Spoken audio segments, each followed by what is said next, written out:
मौजूद है। नासिर साहब, ये बताइएगा, अंदरूनी कहानी सामने आ गई लेकिन इतने खुले अल्फाज में आज जो गुफ्तगू की है बिलावल भुट्टो जरदारी ने, उसका इजहार नहीं किया, क्या वजह हो सकती है? देखिए, सियासत के उतार चढ़ाव इसी तरह होते हैं। बज़ाहिर सारी दुनिया को पता है कि ये मिसाक जमहूरियत के हवाले से मुलाकात थी और माजी में जिस तरह पाकिस्तान पीपल्स पार्टी और मुस्लिम लीग नून ने साथ चलने का और एक दूसरे की टांग ना खींचने का मुआहदा किया था, ये उसी की एक शाख है आगे चल के। बज़ाहिर इस वक्त लोगों को मुतमईन करने के लिए बिलावल भुट्टो कह रहे हैं कि मैं सिर्फ उनकी सेहत का पूछने गया था, मेरे वालदा, मेरे नाना और सब जो है यहाँ भी जेलों में रहे, मैं चाहता हूँ कि नया वजीर आजम जो है वो यहाँ ना हो, इमरान खान। तो ऐसी कोई चीज़ें हम बना लें, ऐसे आइन और कानून और ज़ाब्ते बना लें जिसमें सियासतदानों को इस किस्म की मुश्किलात का सामना ना करना पड़े। लेकिन हकीकत यही है कि मौजूदा हुकूमत से ना वो मुतमईन है, ना उनको वो ईजी लेना चाहते हैं, बल्कि इमरान खान के खिलाफ जो है ये महाज बनाना चाहते हैं। एक सियासी मौका था, बिलावल मिलने आए हैं, जरदारी साहब जान के मिलने नहीं आए, वरना आपको पता है और दुनिया ये जानती है कि बहुत देर से ये शोर मचा हुआ था कि बहुत जल्द नवाज शरीफ साहब और जरदारी साहब मुलाकात करेंगे, सियासी मुस्तकबिल की प्लानिंग करेंगे। लेकिन मौजूदा हालात में जो बिलावल कह रहे हैं उनकी तबीयत सचमुच नासाज लग रही है। इससे कोई तो राय किसी की नहीं है, वो बीमार हैं और जेल में ऐसे मामला होते हैं, लेकिन उनके इलाज मुआवजा की जो सहूलत है वो उन्हें मिलनी चाहिए। बिलावल साहब ने ये मुतालबा अपनाया, लेकिन दोहराया, लेकिन असल हकीकत यही है कि मुस्तकबिल की पॉलिसी बन रही है। आज भी बिलावल की आमद पर जेल से बाहर जो है वो भी कोई तकरीबन सैकड़ों लोग मौजूद थे, जियाले उनके, तो वो अपनी सियासत को पंजाब में जो है वो फाल करना चाहते हैं और इसीलिए वो नवाज शरीफ के पास आए हैं कि नवाज शरीफ जो है वो पंजाब की एक बड़ी सियासी शख्सियत है, चाहे वो नाअहल वजीर आजम है, चाहे वो सलाह जेल में मौजूद कैदी हैं, लेकिन इसके बावजूद वो पंजाब की हमदर्दियां हासिल करने के लिए और मुस्तकबिल की सियासी पॉलिसियां बनाने के लिए यहाँ आए थे। उनके साथ कमरुज़्ज़मान कायरा भी थे और दूसरे लीडर भी थे, मतलब हसन मुर्तज़ा थे जो पार्लिमानी लीडर हैं पीपल्स पार्टी के, और नवाज खोकर भी थे। तो मकसद जो है वो एक सियासी ये मुलाकात थी। अभी इसकी जो दूरस्थ नताइज निकलेंगे वो चंद दिनों के बाद आपको पता लगेगा, लेकिन फिलहाल बिलावल ने इस बात को ओपन करने की कोशिश नहीं की, सिर्फ बातों बातों में ये कहा कि वो चाहते हैं कि ऐसा मिसाक जमहूरियत हो जिसमें तमाम सियासी जमातें जो मिलकर हिस्सा लें और ऐसे उसूलों पर, ज़ाब्तों पर मुआहदा करें सब मिलकर, ताकि एक दूसरे के खिलाफ या जमहूरियत के खिलाफ कोई कदम जो है ना उठाया जाए, बल्कि जमहूरियत के जो मजबूती के लिए, इस्तेहकाम के लिए काम हो, उसमें तमाम सियासी ताकतें जो है वो अपना अपना किरदार अदा कर सकें। ज़ाहिर सियासी मुलाकात ही थी, लेकिन चूंकि एक इखलाकी तौर पर साबिक वज़ीर आज़म बीमार भी हैं और कैदी भी हैं, इसलिए उनका वहाँ जाना जो है उससे उन्होंने फायदा उठाया कि बिलावल साहब ने सारी बातें जो है। ठीक है, नासिर साहब हमारे साथ ही मौजूद रहेगा, हमें सीनियर एंकर पर्सन और एनालिस्ट अवैस तौहीद साहब ने भी ज्वाइन किया। अवैस साहब, ये बताइएगा कि जिस तरह से अब अंदरूनी कहानी सामने आ गई है और कहा जा रहा है कि बहुत सारे सियासी मामला डिस्कस किए गए हैं, आसिफ अली जरदारी का पैगाम पहुंचाया गया है, क्या एक्सपेक्ट कर रहे हैं आप कि आने वाले दिनों में किस किस्म की सियासी हलचल हम देख सकते हैं?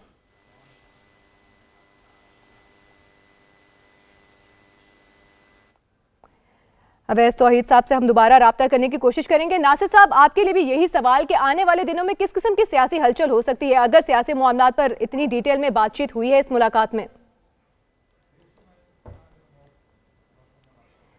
तो आज ये अहम मुलाकात हुई है साबिक वज़ीर आज़म नवाज शरीफ और बिलावल भुट्टो के दरमियान, उसकी अंदरूनी कहानी सामने आ गई है, सियासी मामलात पर बातचीत हुई है, अपोजिशन का मुश्तरका लाहे अमल क्या होगा, हुकूमत को टफ टाइम देने के लिए उस पर भी तबादला ख्याल किया गया है और साथ ही साथ साबिक सदर आसिफ अली जरदारी का पैगाम पहुंचाया है बिलावल भुट्टो जरदारी ने नवाज शरीफ तक। तो जहाँ पर इस मुलाकात में नवाज शरीफ की खैरियत दरियाफ्त की गई है, विफाकी हुकूमत से नवाज शरीफ को बेहतरीन तिब्बी सहूलियात देने का मुतालबा किया गया है, वहाँ पर सियासी गुफ्तगू भी काफी तफसील में हुई है इस मुलाकात में। अवैस तौहीद साहब हमारे साथ मौजूद है। अवैस साहब, जिस तरह से कहा जा रहा है आपके सियासी मामलात काफी डिटेल में डिस्कस हुए हैं, 1 घंटे तक ये मुलाकात जारी रही, हम कोई सियासी हलचल एक्सपेक्ट कर सकते हैं आने वाले दिनों में? नहीं, मेरे ख्याल में कोई सियासी तहरीक अगर इसे आप एक्सपेक्ट करना चाहें या सियासी हलकों में तो इस तरह की कोई बातचीत हो, तो मैं नहीं समझता कि मुल्क की सियासी तहरीक चलाएंगे नून लीग और पाकिस्तान पीपल्स पार्टी। दोनों मुसीबतों में घिरे हुए हैं, मुकदमात की किताब में हैं اور اپنے اپنے تئیں جو ہے وہ کہیں نہ کہیں اسٹیبلشمنٹ سے کوئی بھی انڈرسٹینڈنگ کرنے کے لیے ہمارا تیار نظر آتے ہیں ان کے رینکس اینڈ فائلز. تو میں سمجھتا ہوں کہ بلاول بھٹو صاحب کی جو کوٹ لکھپت جیل کے اندر جو ملاقات ہے یہ ایک سیاسی اور علامتی اہمیت کی ملاقات ہے, اور ساتھ ساتھ میں آصف علی زرداری صاحب اور بلاول صاحب کی طرف سے ایک جوابی کارروائی ہے جو ہم نے دیکھا کہ 2 روز قبل پارلیمان کے اندر کس طریقے سے اسد عمر صاحب نے آڑے ہاتھوں لینے کی کوشش کی, پھر اس پہ ان کو تنقید کا بھی نشانہ بننا پڑا کہ جس طرح ان کی انگریزی کی تقریر, اس کے بعد پھر خود گھر جو سندھ پاکستان پیپلز پارٹی کا گڑھ ہے وہاں پہ عمران خان صاحب کا جلسہ کرنا, شاہ قریشی صاحب کا جلسہ کرنا, تو یہ اس کی ایک جوابی کارروائی ہے. اس کی سیاسی اور علامتی اہمیت بہت ہے. دونوں بڑی حزب اختلاف کی جماعتیں ہیں, اور میں سمجھتا ہوں کہ آنے والے دنوں میں ایک ملکیر کوئی تحریک کا اس سے ایکسپیکٹ کرنا, تو مجھے نہیں لگتا کہ اتنی ملکیر تحریک چلائیں گے. دونوں پارٹیز جو ہیں مصیبتوں میں گھری ہوئی ہیں, لیکن دوسری جانب جو ایک فلر چھوڑا بلاول بھٹو صاحب نے, اور اس سے اپنے ایک ظاہر بات ہے کہ سیاسی بیک گراؤنڈ, ایک سیاسی سمپتیز بھی پنجاب کے اندر گین کرنے کی کوشش کی اور پورے ملک کے اندر, کہ انہوں نے اس سے اپنا بتایا کہ ان کے والد بھی اسی جیل کے اندر تھے, ان کے نانا ذوالفقار علی بھٹو صاحب بھی اسی جیل میں تھے, تو کلام کی انہوں نے اہمیت اس کی بتانے کی کوشش کی اپنے رینکس اینڈ فائلز میں. اور دوسری جانب انہوں نے ایک چارٹر آف ڈیموکریسی کا ایک پلر چھوڑا ہے جو ایک بہت بڑا ایک ڈاکومنٹ ہے جو 2 بڑی جماعتوں میں ہوا تھا, نون لیگ اور پاکستان پیپلز پارٹی کے درمیان. اس کا ایک پلر چھوڑا ہے کہ وہ تحریک انصاف کی حکومت کے اس میں ایک ہلچل مچائے. دوسری جانب کہ جو علاج کا معاملہ تھا اس میں ایک سمپتیز گین کرنے کی کوشش کی ہے ہم نے نون لیگ کے رینکس اینڈ فائل سے, اور ساتھ ساتھ میں حکومت جہاں کہیں نہ کہیں ان کو سیٹ بیک دینے کی کوشش کی ہے کہ وہ جس مسئلے پر وہ کہیں ویک وکٹ پہ نظر آتے ہیں کہ میڈیا کے اندر یہ کہا جا رہا ہے کہ کہیں تاخیر ہو گئی سابق وزیر اعظم نواز شریف صاحب کو علاج معالجے کی سہولیات. آپ نے جو سمپتھی والا پوائنٹ اٹھایا ہے اس پر سعید قاضی صاحب بھی ہمارے ساتھ موجود ہیں, ان کی بھی رائے لے لیتے ہیں. سعید قاضی صاحب آپ بتائیے گا, آپ کو لگتا ہے کہ سمپتھی گین کرنے کی جس سے باتیں کی جا رہی ہیں کہ سیاسی رنگ دیا جا رہا ہے نواز شریف صاحب کی بیماری کو, مختلف میڈیا چینلز پہ یہ بات چیت کی جا رہی ہے, آپ کو لگتا ہے کہ سمپتھی کوئی مل پائے گی ان پوائنٹس کو سامنے رکھ کے؟ میرا نہیں خیال کہ کوئی ان کی اتنی روٹس ہیں, اور پھر ظاہر ہے آج کی سیاست عمومی طور پر جو عوامی مسائل ہیں ان سے دور کی سیاست ہے. یہ بالکل اس وقت آپ دیکھیں تو میسج میں ہے کہ ہمیں لگتا ہے, بلکہ حقیقت بھی یہی ہے کہ ان پارٹیوں پر ایک اشرافیہ کا قبضہ ہے, اور تقریباً یہی لوگ ہیں جو گھوم پھر کے ایک پارٹی سے دوسری میں چلے جاتے ہیں. لہٰذا عوام کی طرف سے کوئی بڑا رد عمل آنا یا 1986 10 اپریل کی طرح لوگوں کا سڑکوں پر آ جانا وہ تو محال ہے. نواز شریف صاحب کا بھی حالت ہم دیکھ چکے ہیں کہ اپنے سینٹر میں پنجاب میں گورنمنٹ تھی اور 18,000 بندہ نہیں نکال سکے تھے. لہٰذا عوام, کیونکہ عوام اس وقت عوام کا ایشو نہیں ہے کہ میاں صاحب پر جو ہے وہ کیسز ختم کیے جائیں. عوام کا ایشو یہ نہیں ہے کہ جو کیسز یا جو JIT بنی ہے وہ ختم کیے. عوام کے ایشو پر تو سیاست ہوئی کوئی نہیں رہی. عوام کا ایشو کیا ہے؟ روٹی, کپڑا, مکان, نوکری. نوکری کے بارے میں تینوں کے تینوں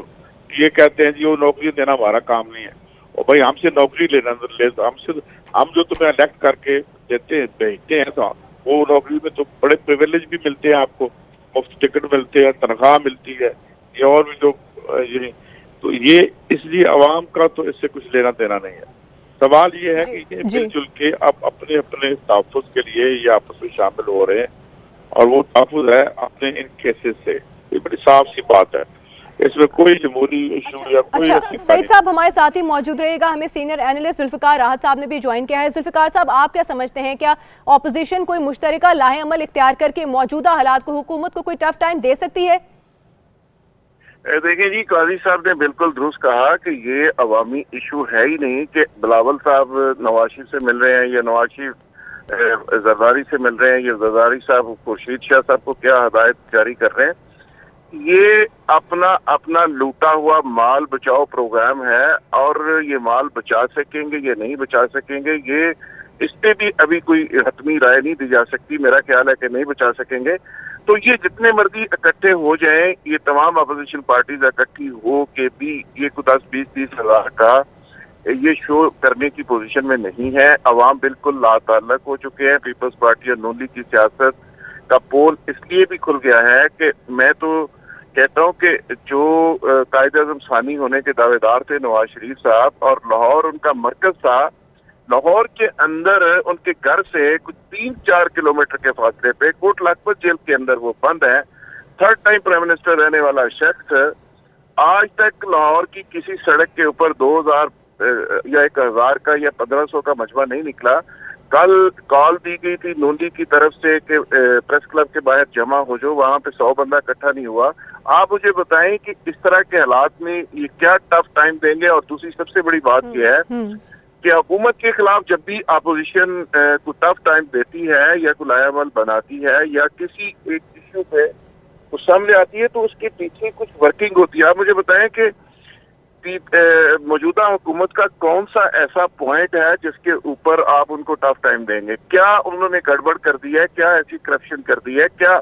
کوئی ایسا بڑا بلنڈر کر دیا ہے کہ جس کی بنیاد پر ذوالفقار صاحب لیکن وہ پالیسیز پہ بڑی تنقید کرتے ہیں نا اپوزیشن، حکومتی پالیسیز پہ، مہنگائی کو لے کر، اور عوام جو ہے وہ مہنگائی کے طوفان کی وجہ سے بہت زیادہ پریشان ہے۔ ایسے پوائنٹس کو رکھ کر حکومت کو شدید تنقید کا نشانہ بنایا جاتا ہے بار بار اپوزیشن کی جانب سے۔ یہ باتیں خبروں کی حد تک تو ٹھیک ہے، لیکن میں سمجھتا ہوں کہ عوام میں سے اکثریت یہ سمجھتی ہے کہ یہ جو بھوک ہے، افلاس ہے، غربت ہے، بے روزگاری ہے، یہ بیسیکلی پی ٹی آئی کی حکومت کا تحفہ نہیں ہے، یہ نون لیگ اور پیپلز پارٹی کا ہی تحفہ ہے۔ یہ جتنے مرضی بیانیے تبدیل کر لیں، مجھے لگتا ہے کہ یہ تمام تر ان کی کوششیں رائے گاہ جائیں گی، اور یہ تمام کوشش کے باوجود حکومت کو ٹف ٹائم اس ایشو پہ نہیں دے سکیں گے۔ اس کی وجہ یہ ہے کہ اپوزیشن جماعتوں کے اندر کوئی دم خم نہیں ہے، نہ ان کا کوئی ایجنڈا ہے، نہ کوئی پروگرام ہے، نہ کوئی یہ بڑے لیول کا کوئی میسو لیول کا کوئی موبلائزیشن کر پائے ہیں، اور نہ عوام کو یہ کوئی ایسا خوشحالی کا ایجنڈا دے پائے ہیں۔ 3 باریاں یہ لے چکے ہیں، اور ایک ایسے شخص کے خلاف یہ میدان میں اترنا چاہتے ہیں کہ جو شخص ابھی فرسٹ ٹائم اقتدار میں آیا ہے اور جس کو 7-8 مہینے ہوئے ہیں اور خود یہ کو 20 سال پورے کر چکے ہیں، تو عوام مجھے نہیں سمجھ آتی کہ کس ایجنڈے پہ، کس مقصد پہ، کیوں عمران خان کے خلاف اور پی ٹی آئی کی گورنمنٹ کے خلاف اکٹھے ہوں گے۔ ٹھیک ہے سعید صاحب، یہ بتائے گا کہ آج جب بلاول بھٹو نے میڈیا سے گفتگو کی ہے تو وہ جو انگریزی میں تقریر کی تھی انہوں نے اس کو ڈیفینڈ کرنے کی کوشش کی، تو کتنا وزن لگا آپ کو جس طرح سے انہوں نے ڈیفینڈ کیا آپ نے اس تقریر کو کہ اگر میں نے انگریزی میں کر دی تھی تو اسد عمر کی جو تنقید کی گئی اس پہ بھی انہوں نے کافی زیادہ ایک دفعہ پھر سے ناراضگی کا اظہار کیا؟ دیکھیں حقیقت تو یہ ہے کہ ان کی تقریر کا حصہ جو ہے وہ چلایا گیا ہے انڈیا میں، جی بالکل چلا گیا ہے جس طریقے سے نواز شریف صاحب کی جو انٹرویو تھا اس کو چھاڑا گیا تھا، تو یہ تو ہوا ہے، اب کانشیسلی کیا انکانشیسلی کیا، مگر میں یہ سمجھتا ہوں کہ یہ بالکل گہرا تنگ ہونے کی علامات ہیں اور ایک پینک کی کیفیت رکھتی ہے جو پیپلز پارٹی کی لیڈرشپ میں، جس کی وجہ سے یہ سب کچھ ہوا ہے، یہ جو انہوں نے یہ تقریر کی ہے۔ بہرحال اگر آپ سوشل میڈیا پہ دیکھیں تو ان کے ٹاک شوز میں وہ حصہ جو ہے وہ انہوں نے پریزنٹ کیا ہے حکومت کے خلاف ایک کیس کے طور پر، تو یہ تو سلسلہ ہے، مگر اس سے یوں لگتا ہے کہ اب یہ بیانیہ مسلم لیگ نون جو ہے وہ بیان کر کے یہاں پہنچ اب خاموش ہیں، جب سے اپنا میاں صاحب بولتے ہیں نا محترمہ مریم نواز صاحبہ بولتی ہیں، تو انہوں نے یہ بولے ہیں، اب دیکھیں کب تک بولتے ہیں اور کس حد تک جاتے ہیں، اور آنے والے دنوں میں اگر کوئی گرفتاریاں ہوتی ہیں یا کوئی کیسز بنتے ہیں تو پھر یہ بیانیہ کیا رخ اختیار کرے گا، پیپلز پارٹی کا مستقبل کیا ہوگا؟ یہ بڑے مستقبل تو خیر اب اس کا ظاہر ہے انہوں نے لڑکانے تک محدود کر دیا، اس کے پروگرام میں جس طریقے سے بدلاؤ لے کے آئے ہیں اور جس قسم کے لوگ اوپر اس وقت پیپلز پارٹی کی لیڈرشپ میں قابض ہیں اندازہ ہو ہی رہا ہے، لیکن اب سندھ کے حوالے سے ان کے مستقبل کا جو فیصلہ ہے وہ شاید انہی کیسز کے ساتھ لنکڈ ہے، اور یہی دیکھنا دلچسپ ہوگا آئندہ آنے والے دنوں میں۔ جی अच्छा जुल्फिकार राहत साहब, आपसे जरा ये पूछेंगे कि आखिर ऐसी क्या वजह है कि नवाज शरीफ साहब जो हैं वो इलाज के लिए मान ही नहीं रहे हैं। पंजाब हुकूमत की जानिब से हर तरह से फैसिलिटेट करने का यकीन दिलाया गया है, आपको क्या वजह समझ आती है? क्योंकि बीमार हैं वो, तबीयत उनकी नासाज है, क्यों इलाज नहीं कराने पर वो आमादा हो रहे? देखिए जी, मुझे समझ नहीं आ रही, एक 3rd टाइम प्राइम मिनिस्टर रहने वाला शख्स वो 30 साल 35 साल इक़्तिदार करने के बाद 2-3 दफा चीफ मिनिस्टर बनने के बाद 3 दफा उनके भाई भी चीफ मिनिस्टर पंजाब रह चुके हैं, वो एक ऐसा अदारा, एक ऐसा हॉस्पिटल नहीं बना सके जहाँ पे शाही खानदान का इलाज हो सके। और उसके बाद जिद ये कर रहे हैं कि वो पाकिस्तान के किसी हॉस्पिटल में नहीं जाना चाहते, वो अपने मर्जी के हॉस्पिटल में जाएंगे। वो कहते हैं मुझे एक स्ट्रेस फ्री एनवायरनमेंट चाहिए, ऐसा माहौल चाहिए जिसमें डिप्रेशन बिल्कुल ना हो, उसमें इलाज हो सकता है। देखिए, उनको और बहुत सारी रिक्वायरमेंट है उनकी, और वो बुनियादी तौर पे ये जो जिद कर रहे हैं, एक जिद्दी बच्चे वाला जो रवैया है उनका, मैं ये समझता हूँ कि यहाँ बेस्ट से बेस्ट डॉक्टर्स पाकिस्तान के अंदर मौजूद हैं, और जो उनके फैमिली डॉक्टर हैं डॉक्टर अदनान, वो भी यहाँ मौजूद हैं। और इस सारा सहूलियात के बावजूद, और आप देख रहे हैं कि जिस हॉस्पिटल में उन्हें भेजा जाता है वहाँ पे किस तरह प्रोटोकॉल मिलता है, किस तरह सहूलियत मिलती है, घरों से खाना जाता है, फैमिलीज जा रही हैं। तो ये तो वीवीआईपी किस्म का जो एहतसाब हो रहा है, जिसपे पाकिस्तान की मेजॉरिटी को, अवाम को इतराज भी है, शदीद इतराज है, काजी सईद साहब को भी इतराज है। और मैं भी हमेशा कहता हूँ कि इस तरह का एहतसाब करने से बेहतर है कि एहतसाब ना करें, लेकिन फिर भी यानी जेल के अंदर रहने पे सिंपल इस पे भी उनको इतनी तकलीफ और इतना प्रॉब्लम है कि वो बजाय इसके कि कौम के सामने ये अपना बयानिया रखें कि जो उनके ऊपर चार्जेस हैं, जो लूट मार हुई है, जो पैसा लूटा गया है, उसका जवाब दें। वो ये गिला कर रहे हैं कि जी मुझे ये चीज चाहिए, मुझे ये चीज चाहिए और मुझे ये चीज चाहिए, और स्टेट आगे से एक माजरत खाना रवैया इख्तियार किए हुए है कि सर हम आपको इलाज करवा देते हैं, सर हम नया बेड डलवा देते हैं, सर नया एसी लगवा देते हैं। तो मैं समझता हूँ कि ये स्टेट को भी सोचना होगा। नवाज शरीफ साहब बहुत अहम आदमी है, बहुत बड़े आदमी है, लेकिन आपने 22 करोड़ अवाम को भी एक मैसेज देना है, और इस कौम का भी एक बयानिया, एक रियासत का भी बयानिया होता है, और 22 करोड़ अवाम के साथ साथ जिलों के अंदर जो गले सड़ने वाले लोग हैं उनको भी बताना है कि भाई आपका कोई वाली वारिस नहीं है। लेकिन जुल्फिकार साहब, जो लीगी अरकान है वो कहते हैं कि 3 मरतबा वज़ीर आज़म रहने वाले इंसान के साथ ऐसा सलूक करना किसी भी तरह से जस्टिफाइड नहीं है, ये लीगी अरकान कहते हैं। देखिए जी, 3 दफा कोई प्राइम मिनिस्टर रहा हो या 6 दफा रहा हो, सवाल ये है कि उसके ऊपर चार्जेस क्या है। अगर वो चार्जेस को जस्टिफाई नहीं कर रहा और चार्जेस के मुताबिक वो जवाब नहीं दे रहा, अब आप देखिए ना कि जिस तरह ये इतना बड़ा ट्रायल हुआ, जिस तरह GIT बनी, जिस तरह मरियम साहबा पेश हुई, जिस तरह मरियम साहबा के बयानात जो तजाद से भरपूर थे वो सामने आए, जिस तरह नवाज शरीफ साहब ने पार्लियामेंट के अंदर तकरीर की और बाद में कहा कि इस तकरीर को खत्म कर दें और इसको भूल जाएं। आप मुझे बताएं कि वो सारी चीजें, ये कोई शख्स नहीं कहता कि एक 3rd टाइम प्राइम मिनिस्टर रहने वाला शख्स जो है उसका मोरालिटी का लेवल ये है। हालांकि बहस इस बात पे होनी चाहिए कि जो मोरालिटी है वो 3rd टाइम प्राइम मिनिस्टर रहने वाला शख्स झूठ बोल सकता है क्या? उनकी बेटी को इस तरह की स्टेटमेंट देनी चाहिए क्या? इतने बड़े स्टेचर के एक शख्स को जो 3 दफा प्राइम मिनिस्टर रहा हो उसको इस तरह के लूटमार के इल्जामात में मुलव्वस होना चाहिए? ये वो बहस है जो बहस नहीं हो रही, जो जिंदा कौमों की में ये बहस हुआ करती है कि पूरी दुनिया के अंदर आप देखें कि कौन सा हुक्मरान ऐसा है जो इस बात पे बहस कर रहा हो कि मैं इतनी दफा प्राइम मिनिस्टर रहा हूँ लिहाजा ये चीज मुझ पे छोड़ दे। तो ये ऐसा हो नहीं सकता। पाकिस्तान और करप्शन अब एक साथ नहीं चल सकते। आपके ख्याल में जो इश्यूज हैं उन पे बहस नहीं हो रही, जो नॉन इश्यूज हैं उन पे बहस की जा रही है? बहुत शुक्रिया आपका जुल्फिकार राहत साहब। सईद काजी साहब हमारे साथ मौजूद थे, अवैस तौहीद साहब हमारे साथ मौजूद थे, और आज जहां मुलाकात हुई है बिलावल भुट्टो और नवाज शरीफ के दरमियान, उसके हवाले से अपना